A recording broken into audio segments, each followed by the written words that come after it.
오늘 하나님께서 사도 바울을 통해서 우리에게 아주 귀한 은혜의 공식을 주십니다. 이 공식대로 살면 우리의 삶이 늘 하나님의 은혜로 충만하고 기쁘게 살 수 있는 그런 공식을 알려주고 계신다는 얘기죠. 나의 나 된 것은 하나님의 은혜로 된 것입니다. 이걸 깨닫는 게 정말로 기쁘고 은혜된 삶을 사는 첫 번째 걸음이다라는 것입니다. 우리의 삶의 자리가 어떤 곳에 있든지 간에 그것이 나의 힘과 나의 능력과 나의 노력으로 된 것, 세상은 그것을 자랑합니다. 그런데 그것이 결코 은혜된 삶으로 사는 길이 아님을 깨닫기를 원하시는 거죠. 그 모든 삶의 자리가 전적으로 하나님의 은혜, 하나님의 은혜가 없으면 내가 그때 이렇게 할 수 없고 저렇게 할 수 없고 그래서 내가 이곳에 있을 수 없구나 라고 깨닫는 게 이게 굉장히 중요하다라는 얘기죠. 오늘 하나님 사도 바울을 통해 그러한 깨달음을 주십니다. 나의 나 된 것은 하나님의 은혜로 된 것입니다. 그게 깨닫게 되어지니까요. 그 다음에 반응이 오는 거죠. 야, 내가 정말 부족하고 내가 정말 아무것도 아닌 내가 이런 큰 은혜를 받게 됐으니까 이게 다 은혜니까, 선물이니까 내가 이 은혜가 헛되지 않도록 더 열심으로 애쓰고 힘써야 하겠다. 그런 이제 결단이 생기게 되는 거죠. 그래서 더 열심으로 힘쓰고 애씁니다. 열심으로 섬기고 하나님 앞에 더욱더 영광을 돌리는 일들을 감당하게 되는 거죠. 근데 그런 일들을 감당하다 보면 또한 깨달음을 갖게 되어져야 한다는 거죠. 그렇게 할 수 있는 것 또한 내가 하는 게 아니고 이것 또한 하나님의 은혜로 되어진 것이구나라는 것을 깨달아야 된다는 거죠. 그럼 그 열심으로 깨달아가지고 열심으로 한 그 상태가 나의 나 된 것이 하나님의 은혜로 된 것이구나라는 것을 깨닫게 되면 또 더 큰 사랑 가운데 있음을 깨닫게 되어지고 이 은혜가 헛되어지지 않기 위해 더 열심으로 힘쓰고 애쓰는 겁니다. 그리고 더 힘쓰고 애쓰는데 나중에 그래가지고 여기까지 온 자리가 이게 또 내가 힘쓰고 애쓴 게 아니라 이렇게 해준 게 또 하나님의 은혜구나라는 걸 깨닫게 되면 또 여기가 나의 나 된 것이다 하나님의 은혜인 것이구나라는 걸 깨닫는 자리가 되는 것이고요. 그럼 그게 다시금 돌아와가지고 다 은혜니까 더 은혜가 헛되지 않게 더 이렇게 해서 30분도 할 수 있습니다. 지금. 여러분 별로 감동받는 표정이 아니면 계속 해나갈 수 있습니다. 이게 이러한 아름다운 구도가 되어지는 은혜의 공식이 되어진다라는 얘기죠. 자기가 하고 자기가 애쓰고 그래서 자기께 되면 다 좋을 것 같지만 그게 좋은 구도가 아니라는 얘기죠. 나의 나 된 것은 하나님의 은혜로 된 것이고 그래서 내가 은혜를 받았으니까 가만히 있을 수가 없게 되는 거고 그래서 이 은혜가 헛되지 아니하려고 내가 모든 사도보다 더 수고를 했는데 그 수고한 게 또 보니까 내가 힘있고 능력이 있어서 한 게 아니고 하나님이 그런 마음을 주시고 그런 도움을 주셔서 이렇게 이끌어져 왔구나라는 것을 깨닫게 되는 거. 그러면 그 자리가 나의 나 된 것, 수고하고 더 애쓴 그 나도 나의 나 된 것이 하나님의 은혜인 것을 깨닫게 되어지면 그 다음부터 또 멈추지 않고 하나님을 향하여 무엇인가 할 수 있는 뜨거움과 기쁨과 감사함이 늘 우리의 삶 가운데에 있게 되어진다는 것이죠. 그럼 그 삶이 늘 은혜로 충만한 그러한 공식대로 사는 삶이 되어진다는 것입니다. 근데 여러분 은혜를 받았어요. 나의 나 된 게 하나님의 은혜인 줄로 깨닫고 정말 하나님 은혜를 주셨구나. 그래서 내가 은혜를 받았으니까 은혜를 갚아야지. 그러면서 열심으로 일을 했어요. 더 열심으로 해가지고 어느 정도 하나님 앞에 갚았다 생각이 되어지면 그때부터는 어떻게 되겠습니까? 우리의 걸음이 멈추는 거죠. 하나님 앞에서의 은혜로 사는 그 기쁨의 자리에서 우리는 내 걸 지키는 삶 가운데 멈춰지게 되는 겁니다. 성경의 모든 사람들의 그런 삶이 결국 이러한 공식으로 우리가 풀어볼 수 있는데요. 솔로몬을 보면요. 솔로몬이 왕이 됐습니다. 근데 솔로몬이 왕자가 되고 세자가 돼서 왕이 된 게 아닙니다. 굉장히 여러 가지 정치적인 변수 가운데 하나님께서 솔로몬을 택해 주셔서 솔로몬이 왕이 된 겁니다. 그러니까 이 솔로몬은 그 은혜를 깨달았죠. 야, 이게 내가 왕이 된 게 하나님의 은혜로 된 거구나. 내가 왕이 되지 않고 정변으로 죽을 수도 있었는데 내가 하나님의 은혜로 왕이 된 거구나. 그래서 그 자리에서 하나님 앞에 기뻐하며 감사하고 하나님의 은혜를 깨닫고 하나님 앞에 일천번제를 막 드리죠. 은혜인 줄 깨닫게 되니까 그 다음부터는 더 그 은혜에 대해 감사할 수밖에 없는 그런 구도가 되어져서 하나님 앞에 일천번제를 드리게 됩니다. 그럼 1,000번째를 드리니까 하나님이 그게 기특해가지고 그럼 내가 너의 무슨 소원을 들어줄게. 이런 구도가 나오는 거죠. 이게 또 은혜가 되는 겁니다. 그래서 제가 재판을 잘할 수 있는 지혜를 달라고. 나는 어리고 백성들은 많은데 이 백성들을 잘 재판할 수 있는 지혜를 달라고. 하나님이 주신 은혜임을 깨닫고 그 은혜를 더 잘 지키기 위해서 백성을 잘 다스리기 위한 지혜를 솔로몬이 간구할 때 하나님은 그 모든 것들에게 또 다른 은혜를 막 부어주시는 거죠. 은혜가 지금 계속되는 겁니다. 그렇게 이게 모든 게 절로절로 막 잘 굴러가게 되어지는 것이지요. 하나님께서 그런 주시는 은혜, 지혜뿐만이 아니라 부도, 수도, 명예도 주시고 그런 하나님이 주신 그런 능력을 통해서 또 하나님의 성전을 또 열심으로 짓는 일들을 감당하게 되고 그러니까 주변의 많은 나라들로부터 존경을 받게 되는 그런 구도들이 계속되어진다는 거죠. 그런데 어떻습니까? 솔로몬이 하나님에게서 그 마음이 떠났습니다. 그렇게 된 다음부터 그 나라는 굉장히 많은 혼란과 도전에 직면하게 됩니다. 여러분, 솔로몬이 하나님에게서 중심이 떠났다고 갑자기 치매가 오거나 IQ가 떨어진 거 아닙니다. 그의 조직의 장악력이 떨어진 것을 의미한 게 아닙니다. 그런데 희한하게도요, 솔로몬의 지혜는 없어지지 않았습니다. 그러나 나라는 예전만큼 평안해지지가 않는다는 거죠. 왜요? 그 나라의 평안이 솔로몬의 지혜로 유지된 게 아니거든요. 하나님이 은혜를 깨닫고 하나님 앞에 간구한 그 지혜가 그 나라를 평안하게 이끈 게 아닙니다. 그 지혜를 간구한 그 모든 것이 하나님의 은혜인 줄로 깨닫고 감사한 마음을 갖고 있었을 때 하나님의 은혜를 베풀어 주셔서 그게 잘 돌아간 거죠. 우리가 솔로몬이 했던 재판을 기억할 수 있습니다. 굉장히 지혜롭게 그 재판을 했지요. 여인 둘이서 와서 애 하나를 가지고 자기 애라고 우깁니다. 그때는 뭐 유전자 조사도 할 수 없으니까 누구 애인지 어떻게 알아요? 근데 솔로몬이 정말로 지혜롭게 판결을 내리죠. 애를 반으로 자르겠다라고 얘기한다면 친엄마는 그것이 아파서 가슴이 아파서 그렇게 하지 말라고 그럴 거다. 친엄마가 아닌 사람은 아마 그렇게 하라고 그럴 거다. 그런 지혜가 떠오르는 거죠. 이게 굉장히 지혜롭습니다. 그리고 그런 판결을 내렸더니 그 두 여인이 그런 반응을 보여서 재판이 아주 멋지게 끝나게 되는 일화를 우리는 기억해낼 수 있습니다. 근데 이게요, 솔로몬의 지혜만 가지고 이게 되는 게 아닙니다. 아무리 지혜로워도요, 두 여인의 반응이 다르게 나오면 별로 지혜가 빛을 발할 수 없다는 거죠. 아니, 둘로 자르라고 솔로몬이 지혜롭게 판결을 내렸는데 그때 갑자기 그 친엄마의 마음이 횟가닥 돌아가지고 열받아가지고 나도 필요 없어. 나도 또 나면 되지 내가. 그러면서 잘라 뭐 이렇게 나올 수도 있는 거예요. 솔로몬은 마음껏 지혜롭게 얘기를 했지만 반응이 그렇게 안 나오면 소용없는 거잖아요. 또 반대로 그 친엄마가 아닌 여자가 또 갑자기 감동을 받아가지고요. 그러면 되겠습니까? 내 아들이 아니었습니다. 저 사람에게 주십시오. 라고 그 여인이 반응이 나오면 이게 또 헷갈리게 되는 거잖아요. 지혜만 가지고 되는 게 아니거든요. 그 지혜와 하나님의 은혜가 있어져야 그 일들이 온전하게 이루어진다라는 얘기지요. 솔로몬이 하나님 앞에 받은 은혜가 은혜됨을 깨닫고 더 큰 은혜를 사모하고 되어지는 모든 것들이 은혜로 깨달았더라면 굉장히 그 모든 일들이 잘 굴러갔겠죠. 그러나 그렇지 못했다라는 것입니다. 솔로몬이 지혜로웠을 때 많은 사람들이, 많은 열방들이 솔로몬을 두려워하고 솔로몬을 존경했느냐? 아니다라는 거죠. 그가 이 지혜가 하나님의 은혜인 줄 깨달았을 때 하나님이 그들의 마음을 주장해 주셨기 때문에 그게 가능한 거지 솔로몬이 지혜롭다고만 되는 게 아닙니다. 솔로몬이 지혜가 있어서 모든 대적들을 다 잠재우고 잡을 수 있는 게 아니에요.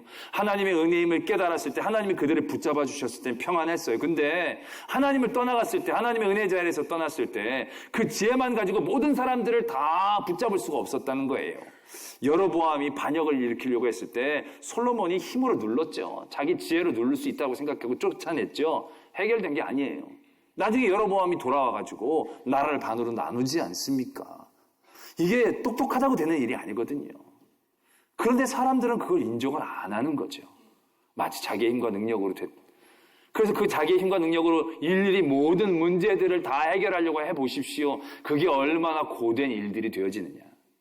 그런데 이게 다 내 것이 아닙니다. 이게 다 하나님의 은혜입니다. 그리고 앞으로도 하나님의 은혜 없이는 되지 않습니다.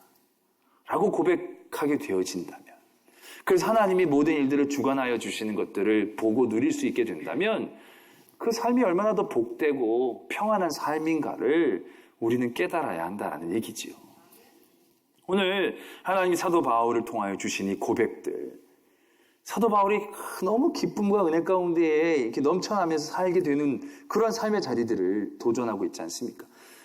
지금도 은혜인데 앞으로도 은혜고 또 은혜고 늘 은혜로 살 수 있는 그 은혜 공식들, 이 공식이 우리의 삶에 적용되어지고 해석되어져야 한다는 것입니다. 그런데 이러한 은혜의 공식들을 대입할 때 우리에게 부대끼는 삶의 자리들이 있을 수 있습니다. 이 첫 번째 걸음부터 내딛기 어려울 때가 있죠. 나의 나된 것은 하나님의 은혜라고 하셨는데 내 삶의 자리가 눈이 씻고 찾아봐도 은혜가 없을 때, 그때는 이 공식이 적용되어지기가 너무 어렵죠.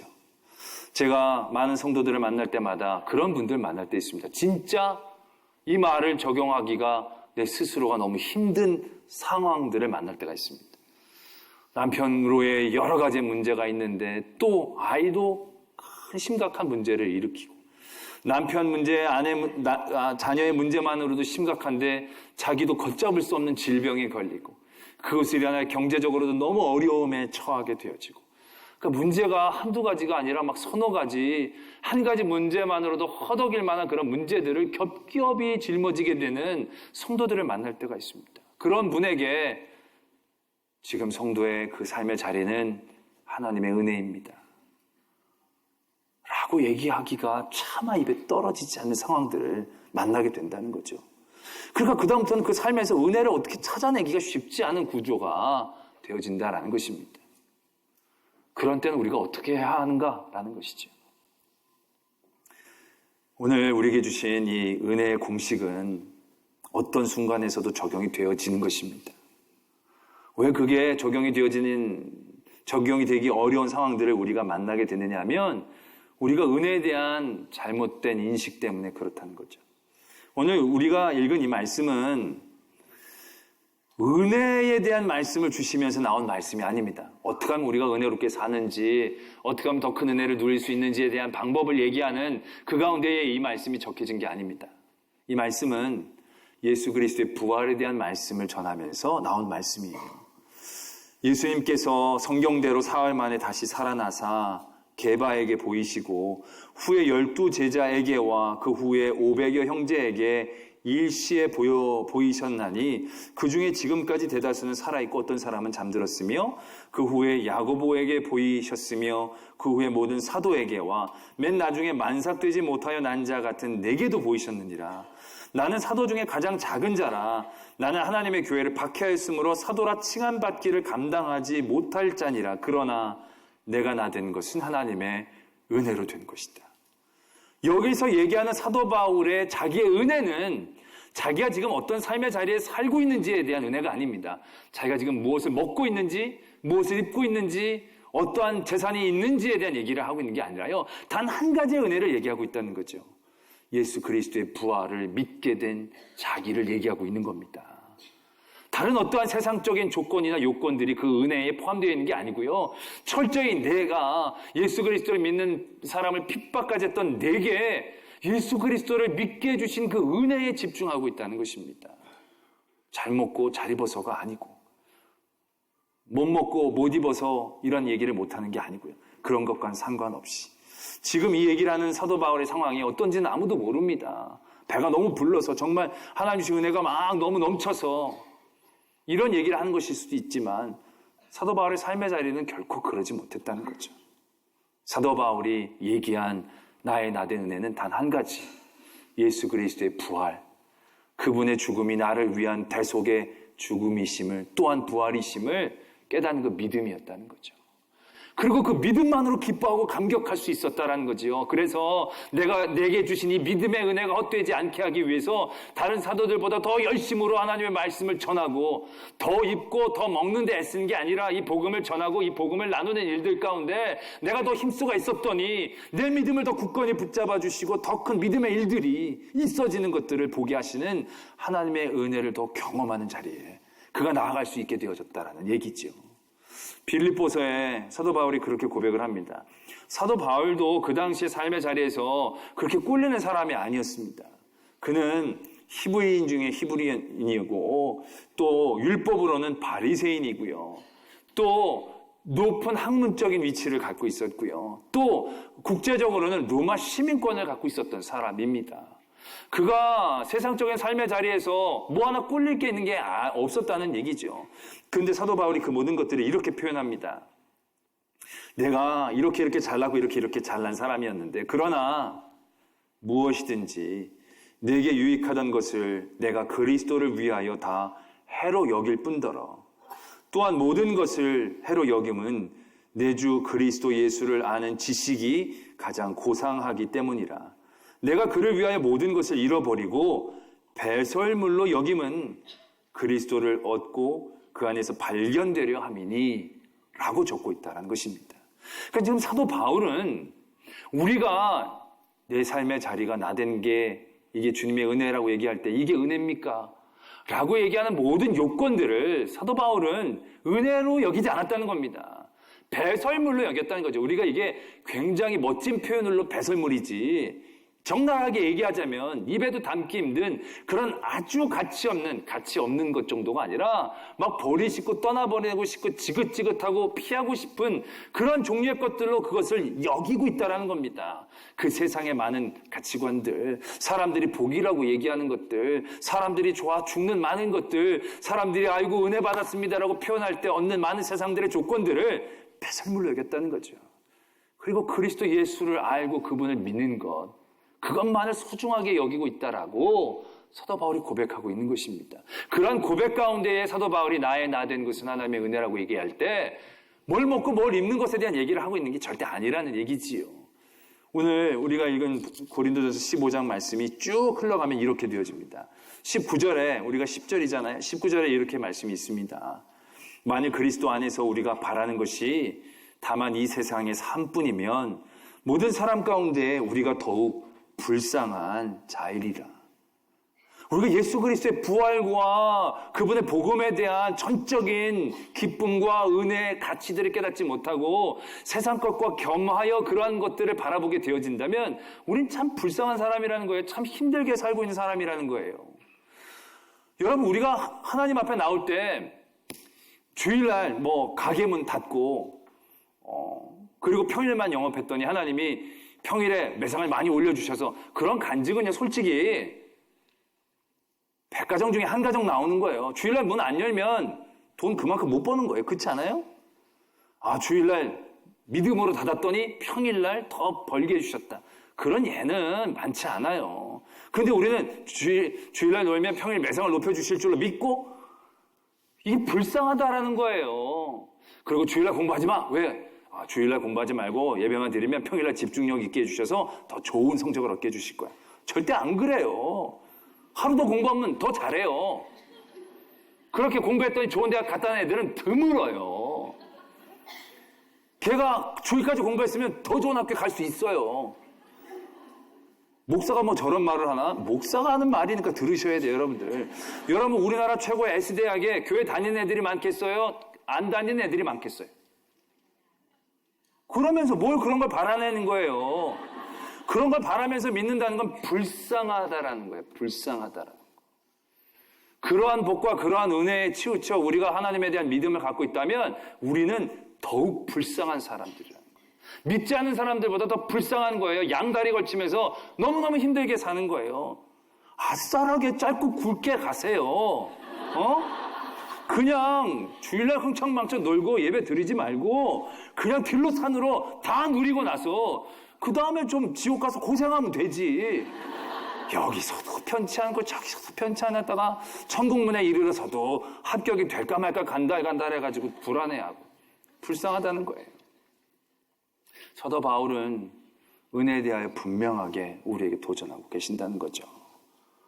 우리가 바라는 게 배설물이고 세상에 쓸데없는 은혜이고 거기서부터 시작하려고 그러면 우리는 이 은혜의 공식 가운데 하나님의 깊고 오묘한 것들을 누리지 못하는 거예요. 구약에서 하나님 앞에 큰 은혜를 받은 사람이 다윗이죠. 다윗의 구조가 바로 그래요. 다윗이 끝까지 하나님을 향한 사랑 가운데 지치지 않고 달릴 수 있었던 거. 그건 그 마음에 딱 한 가지 원칙이 있어서 그래요. 시편 16편에 주밖에는 나의 복이 없습니다. 이게 되니까 그게 가능한 거예요. 주밖에 나의 복이 없습니다가 내 안에서 고백되어지니까 사울에게 쫓겨가는 그런 힘들고 어려운 삶의 자리에서도 그의 삶의 은혜에 대한 행전들이 멈추지 않은 거죠. 그곳에서 하나님이 주시는 나의 믿음과 하나님을 향한 나의 사랑들을 깨닫게 되어질 때 한탄함과 동시에 하나님을 찬양하고 더욱더 깊은 사랑 가운데 나갈 수 있는 것이고, 그러한 고난 가운데 더 하나님을 깊게 만날 수 있는 그 경험을 통해서 그는 내 은혜가 족하고 내 은혜가 이으면 됩니다라고 고백한다는 것이죠. 그래서 시편 1편에서도 복 있는 사람에 대한 고백을 할 때 어떤 자리에 앉고 길에 서는 것이 아니고 주야로 주의 율법을 묵상할 수 있는 그런 삶의 모습들, 주밖에는 나의 복이 없다라는 그 고백이 되니까 그게 은혜고 그게 복이고 그것을 기뻐하고 다른 것에 마음이 뺏기지 않고, 그러니까 나의 나 된 이 믿음의 자리가 하나님의 은혜니까 더 감격스럽게 할 수밖에 없고, 사도 바울이 전도 여행하는 게 쉽지 않았습니다. 여러분, 고린도 후서에 보면 사도 바울이 파선을 3번이나 당했어요. 전도 여행을 다니다가 배가 3번이나 파선을 했어요. 여러분, 단기 선교 한번 갔다가 배가 한번 물에 간졌다 올랐다 그런 거 경험 한번 하면 그 다음에 단기 선교 갈 수 있겠어요? 유람선도 안 탈 거예요. 배에 대한 트라우마가 생겨서. 근데 3번이나 배가 파선했어요. 40에 하나를 감한 매를 5번이나 맞았어요. 39대를 매를 맞으면 엉덩이가 그게 남아 나겠어요, 그거. 그걸 1번도 아니고 2번도 아니고 5번이나 한 거예요. 그런 일들을 늘 경험하면서도 예수 그리스도의 복음을 전하는 일들 가운데 멈출 수 없었던 그 힘의 근원이 어디 있었겠느냐라는 얘기지요. 그걸 은혜로 여기지 않는다면, 그걸 기쁨으로 여기지 않는다면 누가 그걸 할 수 있겠냐는 거지요. 그러한 마음의 중심이 있었을 때 사도 바울은 그의 모든 삶을 찬양하며 감사하며 멈추지 않은 하나님에 대한 복음의 행전으로 쌓아나갈 수 있었다라는 얘기입니다. 근데 우리들의 마음 가운데 우리의 은혜는 무엇입니까? 예수 그리스도를 믿는 은혜, 그 은혜만으로 우리는 우리의 은혜를 만족해 할 수 있습니까? 여러분 생각해 보세요. 예수님 믿는다는 게 너무 신기하지 않습니까? 예수님이 여러분들하고 무슨 관계가 있습니까? 예수님이 여러분들 몇 대 손입니까? 그분 우리랑 성도 달라요.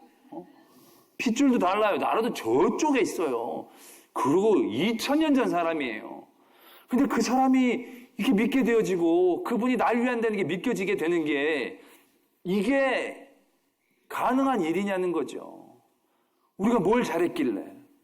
사도 바울이 믿는 사람 죽이러 다녔는데 믿게 해주신 것과 다를 바 없는 은혜의 감격 가운데 우리가 믿는다는 거야. 나는 믿음이 많지 않아요. 믿음이 많지 않은데도 교회에 앉아있는 게 이게 얼마나 더 기적이에요. 나 끌려 나온 거야. 끌려 나온 게 얼마나 기적이에요. 줄로 매도 안 나오고 밖에 있는 사람들이 지금 얼마나 많은데. 놀랍지 않아요? 놀란 표정 지을 때까지 계속 얘기할게요. 이게 은혜인 거죠. 이것만한 은혜가 또 어디 있겠습니까? 이 은혜가 없다면 다른 모든 것이 우리에게 무슨 의미가 있겠습니까? 이 세상에 영원하지 못하는 것들, 한 시간도 기뻐하게 만들 수 있는 그런 제목들이 이 세상 가운데 없는데 잠깐의 기쁨에 취해서 우리가 가장 큰 은혜로 깨닫지 못하고 이 세상에 기쁨이 채워지지 않는 것으로 눈물을 흘리고 원망하며 내 모양이 왜 이 모양이 이 꼴이냐고 얘기한다는 게 얼마나 안타까운 일인가를 우리가 되돌아볼 수 있어야 한다라는 얘기입니다. 내 아이의 나 된 것, 나의 이 믿음의 모습은 전적인 하나님의 놀라운 은혜입니다. 그리고 이 은혜가 헛되지 않게 그 은혜로 깨달을 때 우리는 더 기쁨과 감사함으로 나아갈 수 있는 것이고요. 그 모든 우리의 걸음을 걸을 때마다 이게 또 하나님의 은혜이구나 라는 것을 경험하게 될 때 우리는 이 은혜의 공식 가운데에서 주님을 늘 찬송하며 기뻐하며 주님이 오실 그때까지 잘 달려갈 수 있는 은혜의 성도가 되어질 줄로 믿습니다. 기도하겠습니다.